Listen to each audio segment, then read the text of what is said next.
ಸ್ನೇಹಿತರೆ, ನಾನು ಭಸ್ಮಾಸುರ ಶಿವನ ತಲೆಯ ಮೇಲೆ ಕೈ ಇಡಬೇಕು ಅಂತ ಹೊರಟು ಶಿವ ಓಡಿ ಹೋಗಿ ಅಡಗಿಕೊಂಡಂತಹ ಕಥೆವರೆಗೆ ಬಂದೆ.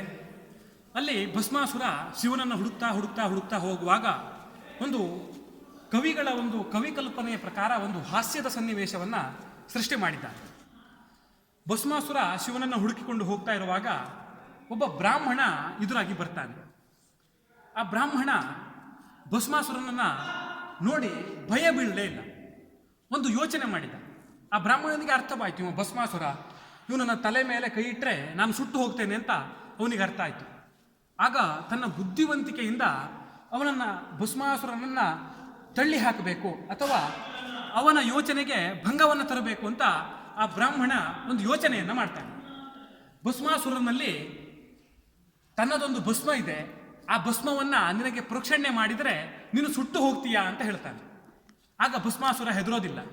ನಿನ್ನ ತಲೆಯ ಮೇಲೆ ಕೈ ಇಡ್ತೇನೆ ಅಂತ ಹೇಳಿದಾಗ ಆ ಬ್ರಾಹ್ಮಣ ತಲೆ ಕೆಳಗಾಗಿ ನಿಲ್ತಾನೆ.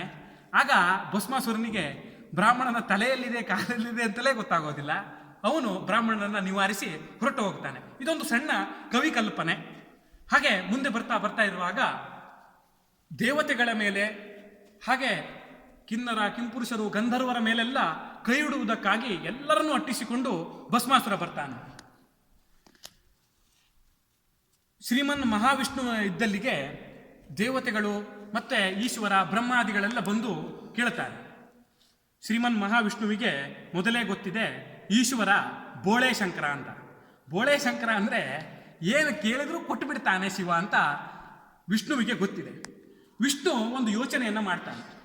ನೀವೆಲ್ಲ ನನ್ನ ನಿರ್ದೇಶನಕ್ಕನುಗುಣವಾಗಿ ಒಂದು ಕೆಲಸವನ್ನು ಮಾಡಿ ಒಂದು ಪ್ರದೇಶವನ್ನು ನಾನು ಸೃಷ್ಟಿಯನ್ನು ಮಾಡ್ತೇನೆ. ಆ ಪ್ರದೇಶದ ರಮ್ಯತೆ ಮನೋಹರತೆ ಹೇಗಿರಬೇಕು ಅಂದರೆ ಎಲ್ಲರಿಗೂ ಒಂದು ಶೃಂಗಾರದ ಭಾವ ಬರಬೇಕು ಎನ್ನುವಂತಹ ಒಂದು ಪ್ರದೇಶವನ್ನು ಸೃಷ್ಟಿ ಮಾಡ್ತೇನೆ. ಆ ಪ್ರದೇಶದಲ್ಲಿ ನೀವು ಮರಗಿಡಗಳಾಗಿ ಪಶು ಪಕ್ಷಿ ಪ್ರಾಣಿಗಳಾಗಿ ಅಲ್ಲಿ ನೆಲೆ ನಿಂತು ನೋಡಿ ಭಸ್ಮಾಸುರ ತನ್ನನ್ನೇ ತಾನು ಸುಟ್ಟುಕೊಳ್ಳುವಂತಹ ದೃಶ್ಯವನ್ನು ನಾನು ನಿಮಗೆ ಕಾಣಿಸ್ತೇನೆ ಅಂತ ಹೇಳಿ ವಿಷ್ಣು ಮನಮೋಹಕವಾಗುವಂತಹ ಮೋಹಿನಿ ಆಕಾರವನ್ನು ತೆಳೆದು ಬರ್ತಾನೆ. ಮೋಹಿನಿ ಅಂದರೆ ಹಾಗೆ ಮೋಹಿಸುವಂತಹ ರೂಪವನ್ನು ಹೊಂದಿದವಳು, ಆದ್ದರಿಂದ ಅವಳಿಗೆ ಮೋಹಿನಿ ಅಂತ ಹೆಸರು. ಆ ಮೋಹಿನಿ ಆಕಾರವನ್ನು ತೆಳೆದು ಒಂದು ಪ್ರದೇಶಕ್ಕಾಗಿ ಬರ್ತಾನೆ. ಆ ದಾರಿಯಲ್ಲೇ ಭಸ್ಮಾಸುರನೂ ಬರ್ತಾನೆ. ಭಸ್ಮಾಸುರ ಆ ಮೋಹಿನಿಯ ರೂಪಕ್ಕೆ ಮೋಹಗೊಂಡು ತನ್ನನ್ನು ಮದುವೆ ಆಗುವುದಕ್ಕಾಗಿ ಕೇಳ್ತಾನೆ. ಆಗ ಮೋಹಿನಿ, ನಾನು ನಿನ್ನನ್ನು ಒಪ್ಪಿದ್ದೇನೆ, ನಿನ್ನ ಪರಾಕ್ರಮಕ್ಕೆ ನಾನು ಒಪ್ಪಿದ್ದೇನೆ, ಆದರೆ ನನ್ನದೊಂದು ಯೋಚನೆ ಇದೆ. ಏನಪ್ಪ ಯೋಚನೆ ಅಂದರೆ, ನಾನು ಸುಂದರವಾಗಿ ನೃತ್ಯವನ್ನು ಮಾಡ್ತೇನೆ, ನನ್ನಷ್ಟೇ ಸುಂದರವಾಗಿ ನೃತ್ಯ ಮಾಡಿದಂತಹ ಪುರುಷನನ್ನು ನಾನು ಮದುವೆ ಆಗುತ್ತೇನೆ ಅಂತ ಹೇಳಿ ಅವನನ್ನು ಮೋಹಿಸಿ ಅವನನ್ನು ತನ್ನ ಸೌಂದರ್ಯದ ಜಾಲದಲ್ಲಿ ಸಿಲುಕಿಸಿ ತಾನು ಮಾಡಿದ ಹಾಗೆ ನೃತ್ಯವನ್ನು ಮಾಡುವುದಕ್ಕಾಗಿ ಅವನಿಗೆ ನಿರ್ದೇಶನವನ್ನು ಕೊಡ್ತಾಳೆ. ಅದ್ಭುತವಾಗಿ ನಾಟ್ಯವನ್ನು ಮಾಡ್ತಾ ಮಾಡ್ತಾ ಮಾಡ್ತಾ ಮಾಡ್ತಾ ಭಸ್ಮಾಸುರ ಅವಳ ರೂಪಕ್ಕೆ, ಅವಳ ಸೌಂದರ್ಯಕ್ಕೆ, ಅವಳ ತನುಗಂಧಕ್ಕೆ ತನ್ನನ್ನು ತಾನು ಮಾರಿಕೊಂಡು ಅವಳು ಯಾವ್ಯಾವ ಭಂಗಿಗಳಲ್ಲಿ ನೃತ್ಯವನ್ನು ಮಾಡ್ತಾಳೋ ಹಾಗೆಯೇ ತಾನು ನೃತ್ಯವನ್ನು ಮಾಡ್ತಾ ಮಾಡ್ತಾ ಮಾಡ್ತಾ ತನ್ನ ತಲೆಯ ಮೇಲೆ ಕೈ ಇಟ್ಟುಕೊಂಡು ಸುಟ್ಟು ಭಸ್ಮವಾಗಿ ಹೋಗ್ತಾನೆ. ಹೀಗೆ ಭಸ್ಮಾಸುರ ಎನ್ನುವಂತಹ ಒಂದು ಅಸುರನ ಅಂತ್ಯವಾಗಿ ಬಿಡ್ತದೆ. ಈ ಭಸ್ಮಾಸುರನ ಅಂತ್ಯ ಮಾಡಿದಂತಹ ಕ್ಷಣದಲ್ಲಿ ಶಿವ ಮತ್ತು ಮೋಹಿನಿ ಇಬ್ಬರೂ ನಾಟ್ಯವನ್ನು ಮಾಡ್ತಾರೆ. ಶಿವನಿಗೆ ಅತ್ಯಂತ ಸಂತೋಷವಾಗಿ ಆ ಮೋಹಿನಿ ರೂಪಕ್ಕೆ ಸಾಕ್ಷಾತ್ ಪರಶಿವನೇ ಮೋಹವನ್ನು ಹೊಂದಿದ್ದಂತೆ. ಅಂದರೆ ಆ ಮೋಹಿನಿಯ ರೂಪ ಎಷ್ಟು ಸುಂದರವಾಗಿತ್ತು ಅಂತ ನಮಗಿಲ್ಲೇ ಸ್ಪಷ್ಟವಾಗ್ತದೆ.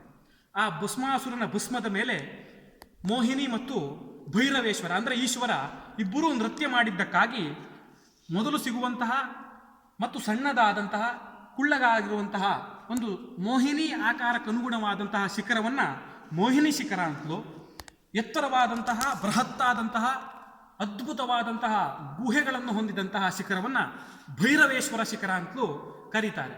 ಆದ್ದರಿಂದ ಈ ಒಂದು ಯಾಣ ಎನ್ನುವಂತಹ ಒಂದು ಸ್ಥಳ ಹುಟ್ಟಿದ್ದಕ್ಕೆ ಇದು ಕಾರಣವಾಗಿದೆ. ಎನ್ ಮೃಣಃ ಎನ್ನುವಂತಹ ಶಬ್ದದಿಂದ ತನ್ನನ್ನೇ ತಾನು ಕೊಂದುಕೊಂಡವನು. ಎನ್ ಮೃಣಃದ ಆದ್ಯಕ್ಷರ ಮತ್ತು ಅಂತ್ಯಕ್ಷರ ಯ ಮತ್ತು ನ ದಿಂದ ಯಾಣ ಎನ್ನುವಂತಹ ಸ್ಥಳ ಇಲ್ಲಿ ಸೃಷ್ಟಿಯಾಗಿದೆ. ಈ ಮೋಹಿನಿ ಶಿಖರ ಮತ್ತು ಭೈರವೇಶ್ವರ ಶಿಖರ ಅದ್ಭುತವಾಗಿ ಇಲ್ಲಿ ಮೂಡಿ ಬಂದಿದೆ. ಆದ್ದರಿಂದ ನಮ್ಮ ಪುರಾಣದ ಕಥೆಗೆ ಅನುಗುಣವಾಗಿ ಈ ಒಂದು ಕತೆ ಅಥವಾ ಸ್ಥಳ ಪುರಾಣ ಎನ್ನುವುದು ಸಿದ್ಧವಾಗಿದೆ. ಈ ಒಂದು ಯಾಣಕ್ಕೆ ತಾವೆಲ್ಲರೂ ಆಗಮಿಸಿ ಒಂದು ಅದ್ಭುತವಾದಂತಹ ಕ್ಷೇತ್ರವನ್ನು ತಾವು ಕಣ್ತುಂಬಿಕೊಳ್ಳಿ. ಇಲ್ಲಿನ ಈ ಒಂದು ಭವ್ಯವಾದಂತಹ ಮನೋಹರವಾದಂತಹ ಅದ್ಭುತವಾದಂತಹ ಗುಹೆಗಳನ್ನು ಶಿಖರವನ್ನು ನೀವು ನೋಡಿ ನಿಮ್ಮವರನ್ನು ಕರೆತನ್ನಿ ಅಂತ ಹೇಳ್ತಾ ನನ್ನ ವಿಡಿಯೋಕ್ಕೆ ಮುಕ್ತಾಯವನ್ನು ಹೇಳ್ತಾ ಇದ್ದೇನೆ. ಧನ್ಯವಾದ.